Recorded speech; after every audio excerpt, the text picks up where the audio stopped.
mendapati satu ruangan yang memang paling ujung, itu ketika dibuka di ukuran ruangan 5 kali 5 itu ada bola mata yang gede, itu hampir seruangan. Jadi tiap kali dia ngedip-ngedip itu lampunya mati. Serius? Serius. Itu benar kejadian. Hai Season Bro, kembali lagi bersama kita berdua, masih dengan Mas Alfi dari Lakone WO. Dan tentunya tadi kita di segmen tadi sebelumnya kita udah membahas soal hater, soal bagaimana menanggapi setiap masalah. Pasti di dalam pekerjaan pasti ada masalah, tapi bisa diselesaikan dengan baik. Nah, kali ini aku mau nanya ini Mas Alfi sedikit misterius ya.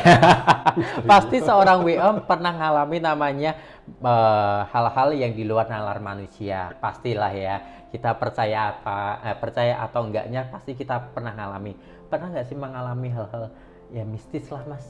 Boleh dong diceritain ke Sis and Bro supaya seorang WO tuh ya teko jam telu ya juga pernah ngalamin hal kayak gini, loading jam segini ya pernah ngalamin kayak gini.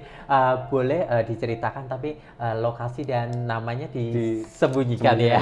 Tapi dimasukkan pun nggak apa-apa sih Mas. Jadi kami itu sering banget mengolah gedung tua buat acara. Itu yang pertama. Jadi kayak Lawang Sewu, mungkin kami udah total 6 kali event di sana. Tahun ini harusnya ada 3 event kami di Lawang Sewu. Tahun ini? Harusnya. Jadi kalau bicara bangunan tua, bangunan bersejarah itu jadi semacam suplemennya kami sih Mas. Pasti kami ada beberapa kali, 1 tahun itu minimal itu ada. Apa aja itu Mas?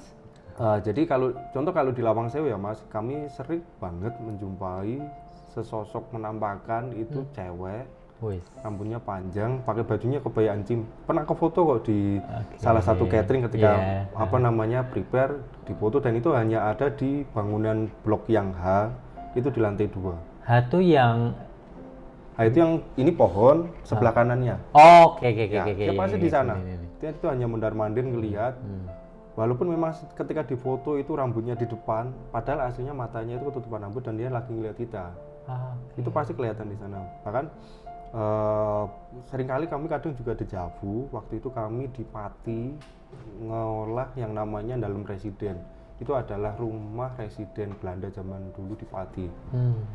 Nah, cerita ternyata sejarahnya rumah dalam residen itu dulunya itu adalah rumah istri dari Panembahan Senopati.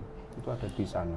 Kalau kita tarik mundur lagi sebelum Belanda itu rumahnya istrinya Panembahan Senopati. Dan menariknya adalah ketika kami datang di sana dan ketika kami istilah kata coba untuk prasurvei keliling ke ruangan dan lain-lain, begitu kami mendapati halaman di belakang rumah ada sesosok cewek, itu rambutnya pendek dikucir samping, pakai kebaya anjing putih, pakai jari, pakai payung, itu di bawah pohon beringin. Yang menarik ketika kami event, klien kami foto dengan baju yang sama, dengan kuciran yang sama, dengan set belakangnya itu hampir sama, ada pohon. Itu betul-betul lainnya menarik ya. Dan seumur-umur kami event, kami jumpai sesosok penampakan itu yang paling menurut saya pribadi sampai ngeri adalah di dalam residen. Kenapa? Percaya nggak percaya, di event kami itu tiap 5-7 menit itu mati lampu. Serius. Untungnya kami sudah bawa lampu lighting tambahan. Jadi ketika pelaminan ini mati, si lighting tambahnya masih nyala karena listriknya beda. Kalau kita pakai listrik gedung itu pasti mati lampu.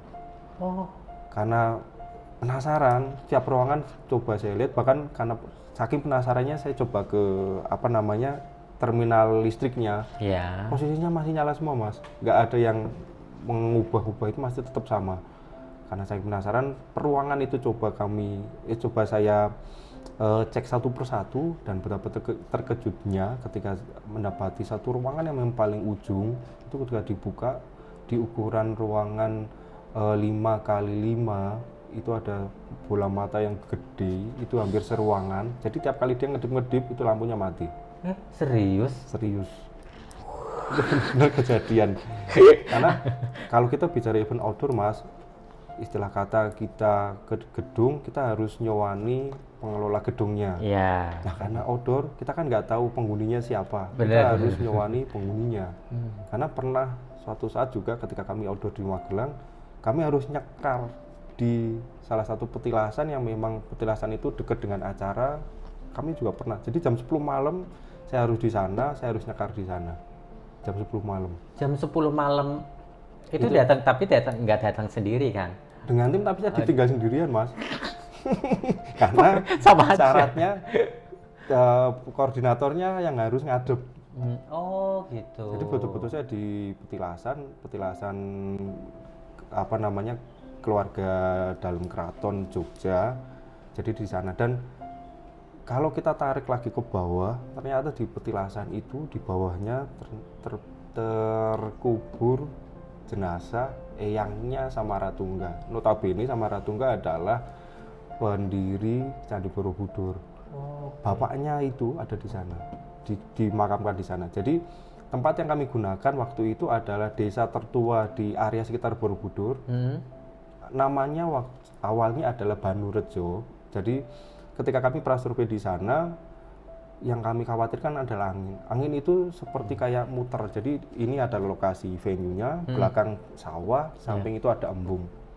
Angin itu ada di tengah acara kami. Di venue-nya itu. Dan kanan kiri itu benar-benar gak gerak, ada di situ terus. Terus akhirnya setelah kami coba melakukan riset, ternyata desa Wanurejo itu awal mulanya namanya Banurejo, di mana rejo itu sumber, Banu itu angin. Jadi sumber-sumbernya angin ya ada di sana. Di tengah venue itu malah. Nah, titik medannya ada di sana. Makanya ketika waktu itu tim riset kami terus akhirnya menyatakan koordinatornya harus nyewani, harus menyerahkan satu bunga namanya Cempaka Mulya. Iya. Nah, kami harus, dan saya betul-betul harus di sana nyerahkan bunganya ke, kalau kita lihat secara logika modern mungkin nggak akan masuk akal karena hanya nyerahkan bunga ke kuburan. Dan itu jam 10 malam saya ditinggal di sana hampir 10 menitan. Sepi, nggak ada orang mas. Kalau aku itu nangis. Lainnya ke venue, saya cuma di sana. Ya wes lah, pikiran saya niat ingsun. Eventnya lancar, nggak ada apa-apa. Sama seperti yang di dalam residen itu, doa kami semua adalah jangan sampai ada kesurupan massal sih mas. Karena ketika kami prasurvei, ya dikit-dikit saya bisa merasakan sih mas. Aura mistisnya memang kuat banget karena di beberapa kamar itu pirantinya masih piranti zaman dulu, mulai dari hiasan keramik, kursi itu masih zaman dulu banget mas. Dan rumah yang memang aura mistisnya nggak kuat atau nggak kencang itu beda dengan rumah yang aura mistisnya kuat. Karena begitu kita masuk, betul-betul kita disambut, suasananya itu lembab, udara itu benar-benar nggak ngalir, jadi seakan cuma di kotak ruang hampa kayak gitu. Dan secara bau-bauan itu beda banget. Sebentar aku kaget. Ini sama mistis, aku sakit sedih. Terus habis itu. Jadi waktu di sana, ketika ketemu dengan waktu masuk sana dan hanya mendapati bayangan sesosok cewek, terus ketika kita runutkan ke sejarahnya, ya bener, karena dulu itu adalah rumah Nyi Penembahan Senopati. Jadi yang memegang kuncinya di sana adalah nyainya itu. Tapi yang betul-betul surprise adalah yang bola mata gede tadi. Jadi seumur-umur event, seumur-umur di outdoor yang aneh-aneh, ketemu makhluk yang memang nggak wujud manusia ya di sana mas. Jadi betul-betul bola mata gede, sama Mas Adit gede lagi. Lima kalinya Mas Adit pokoknya. Mas Adit maaf ya. Ini bola mata mas. Oh iya, bentuknya ya. Betul-betul bola mata, dan itu bisa kedip-kedip padahal nggak ada kelopaknya. Jadi ya putihnya bisa jadi hitam, putihnya bisa jadi hitam. Oke. Harusnya kan kalau ngedip itu pakai kelopak, itu nggak ada kelopak. Jadi putihnya bisa di hitam, jadi hitam, dan setiap kali ngedip mati lampu. Padahal terminal listriknya on semua, nggak ada yang off. Udah pakai genset juga? Nah, genset kami gunakan untuk lighting tambahan mas. Kalau kami nggak pakai lighting tambahan, wassalamualaikum. Wah. Beneran. Makanya ketika kami prasurvei, di titik itulah kami bisa menentukan kebutuhannya apa. Makanya zaman dulu ketika kami outdoor, sejujurnya kalau event indoor 3 kali itu sama dengan outdoor kami sekali, karena cuapenya lebih cuape outdoor. Pasti.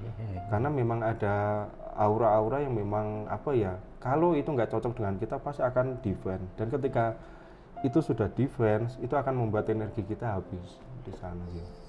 Wow, serem ya. Ini benar-benar serem ya. Ternyata yang didapatkan dari Mas Alfi mistisnya tuh benar-benar. Kalau aku di situ aku lari sih pulang. Oke.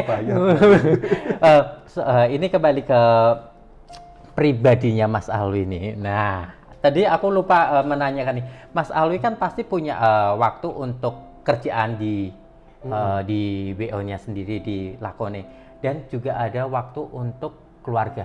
Nah, membagi waktu keluarga sama kerjaan itu gimana? Kan sedangkan setiap weekend pasti udah punya anak belum sih Mas Alwi? Nah, membagi waktunya untuk keluarga sama kerjaan lah intinya gitu.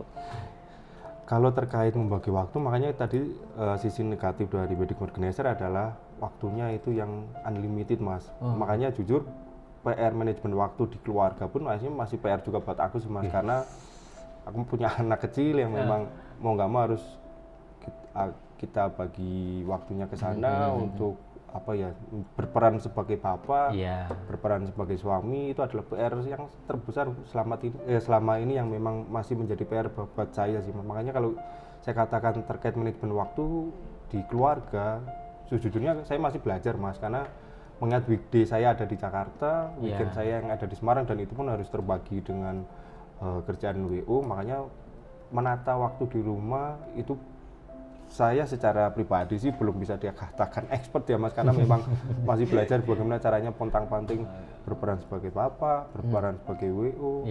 Dan kadang notabene kalau ketemu klien sebelum COVID itu kita sehari bisa sampai dari jam 9 misal itu sampai ketemu jam 12 malam bisa, Mas. Karena memang kadang kalau klien ngajak ketemu itu kan pasti di waktu-waktu weekend ya, Mas. Kalau kami memang nggak ada event, pasti kami dari pagi sampai malam. Tapi kalau ada event, selesai event itu kadang agak sungkan sih, Mas. Kita posisinya keringetan gitu ya. Ketemu klien yang memang masih rapi, belum mandi. Jadi itulah suka duka yang betul-betul yang kami rasakan. Jadi terkait manajemen waktu sih belum bisa banyak cerita karena memang masih belajar sih, Mas. Itu yang paling susah.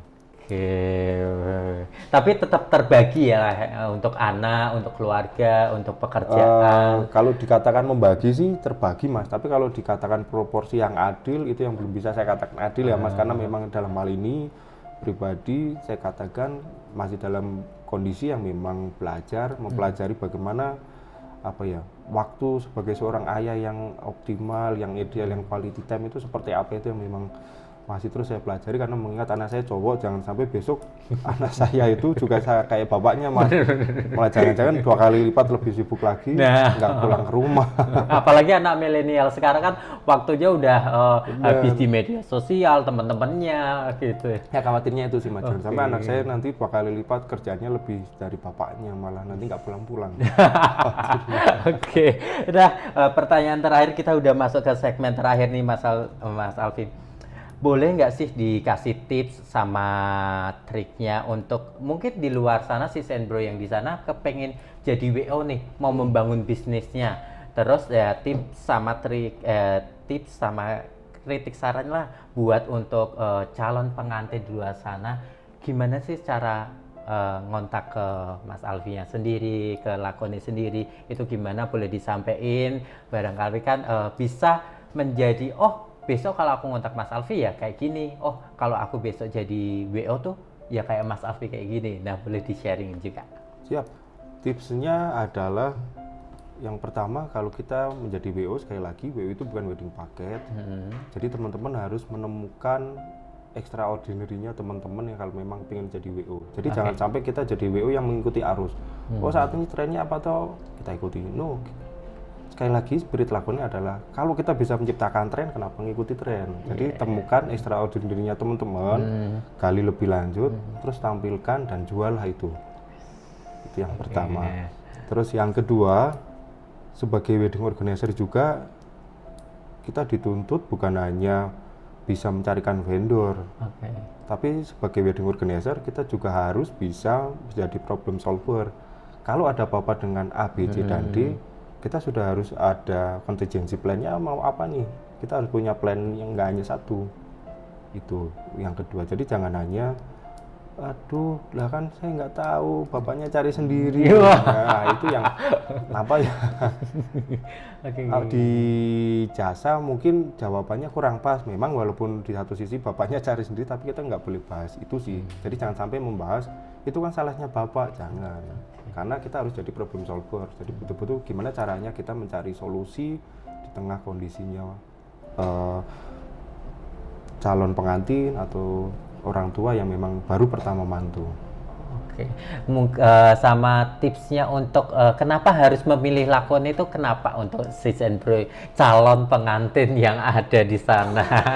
Kenapa harus memilih kami? Ya. Yang pertama adalah WO itu harus paham dari akar sampai ke ranting tertinggi. Jadi kalau kita bicara masalah riasan ya kita harus tahu.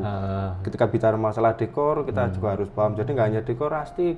Oh, rustic cuma kayu enggak, padahal kalau kita bicara dekor kan ilmunya banyak, kita harus benar-benar belajar terkait dekorasi dan lainnya. Nah, di kami inilah hal-hal detil itu akan dikemas lebih rapi dari 1 sampai 2, 3, 4 sampai selesai, sehingga pada akhirnya kesatuan acara itu akan betul-betul hidup ruh acaranya. Jadi ketika mas fotografer atau videografer ngambil gambar, itu betul-betul bisa dapat banyak gambar yang bagus tanpa harus bersusah payah untuk mencari titik-titik yang memang untuk diambilkan gambarnya. Apalagi Mas Adet, foto-fotonya keren banget. Karena apa ya, pengantin prepare di gedung di hotel pun bisa jadi nanti itu bakal jadi semacam headline di wall-nya lakonnya yang paling depan. Padahal itu hanya prepare di gedung, Mas. Oh. Itu keajaibannya beliau. Tapi sekali lagi ruh acara itu bisa terbentuk kalau seorang WO itu bisa menjadi dirijen penyelaras semua vendor yang ada di lapangan. Wah, tepuk tangan dong. Jadi sis and bro jangan lupa kalau mau cari WO yang punya sesuatu yang baru, langsung aja cari Lakone. Instagramnya ada? Lakone official, Mas. Nanti kita tulis di bawah sini ya. Terus kalau mau ada YouTube channelnya nggak sih? belum Belum mau bikin ya. Dan nanti bukunya rilis kapan? Masih, jadi kalau menerjang zaman sih udah jadi, Mas. Tinggal tak rapi-rapikan, nanti kalau mau baca nanti bisa aku share. Jadi itu nanti mau kami buat series, Mas. Jadi 10 tahun pertama, nanti berikutnya nanti juga ada. Jadi ini sudah masuk ke seri berikutnya namanya Milangkori, nanti sedang proses menulis sih kalau yang Milangkori. Oke, semoga lancar. Ada pertanyaan dari fotografer atau temannya? Oke, makasih Mas Alfi buat waktunya. Siap. Sukses selalu buat Lakone WO. Sehat-sehat. Mungkin kedepannya menjadi lebih baik lagi, lebih kreatif lagi. Buat teman-teman, thank you buat waktunya untuk melihat kita berdua ngobrol di Wedding Says. Jangan lupa untuk like, comment, subscribe, sharing, share. Tentunya biar acara channel kita di Wedding Says ini membangun dan menambah. Oh, ternyata Wedding Says itu isinya banyak. Oke, thank you buat waktunya. Selamat beraktivitas. Thank you Mas Alfi. Siap, Mas.